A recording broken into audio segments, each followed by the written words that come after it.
सत्याची जाण हीच आमची शान या तत्वावर चालणाऱ्या झी अविरत इंटरनेट न्यूज मध्ये मी नेहा पद्मने आपल्या सगळ्यांचं स्वागत करते। आता पाहूया सविस्तर घडामोडी। मातीचे किल्ले बनवण्यात बच्चे कंपनी मग्न। दिवाळीत मातीचे किल्ले बनवण्याची उत्सुकता लहान मुलांमध्ये असतेच, त्यामुळे बच्चे कंपनी किल्ला बनवण्यात मग्न झाली आहे। सध्याचे युग हे संगणकाचे असले तरी मातीपासून किल्ले बनवण्याची परंपरा टिकून आहे। आपली संस्कृती व परंपरा जपली जावी या हेतूने किल्ले स्पर्धांचे आयोजन केले जाते।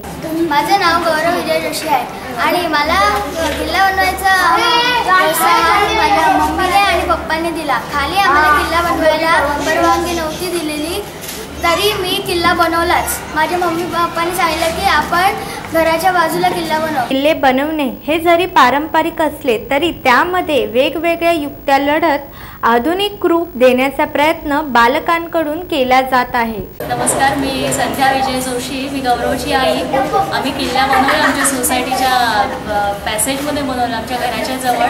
आम्ही तो टाकाऊ वस्तूतून किल्ला बनवला आहे। प्लॅस्टिकचे डबे वगैरे असे जे भंगारला वस्तू देतात त्या दिवाळीचं भंगार काढलं आणि त्यापासून एक कल्पना सुचली की आपण विटा माती याचा जास्त उपयोग न करता टाकाऊतून करूया किल्ला, म्हणून आम्ही तो बनवला किल्ला। फक्त 1 किलो मातीमध्ये मी तो किल्ला बनवला आहे, गौरवला बनवून दिला आहे।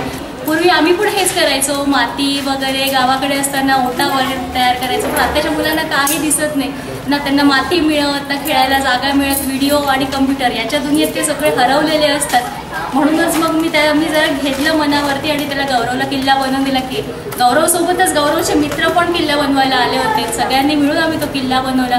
आणि काय ना, आपण त्या ज्या लहानपणी आपण जे खेळलेलं आहे ते आत्ताचे मुलं सगळं मिस करतात। आता फक्त त्यांना अभ्यास आणि दिवसभर ट्युशन क्लास आणि शाळा याच्यातच ते अडकलेले असतात, म्हणून त्यापासून थोडंसं विरंगुळा। म्हणूनच मग हा किल्ल्याचा विचार केला आणि आम्ही घरी बनवला, तो पण अगदी कमी खर्चात कमी बजेटमध्ये आणि सगळ्यांना हवा असा वाटणारा किल्ला।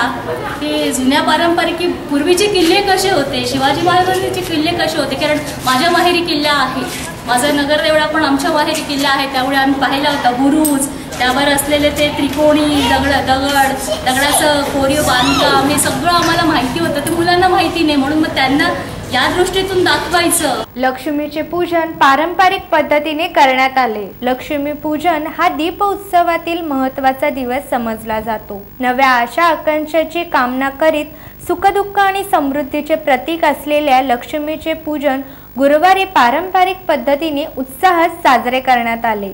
घरोघरी तिन्ही सांजेला लखलखत्या प्रकाशामध्ये लक्ष्मीचे पूजन करून स्वागत करण्यात आले। लक्ष्मी पूजन झाल्यावर फटाक्यांच्या सरींवर सरींनी जणू लक्ष्मीला सलामी देण्यात आली।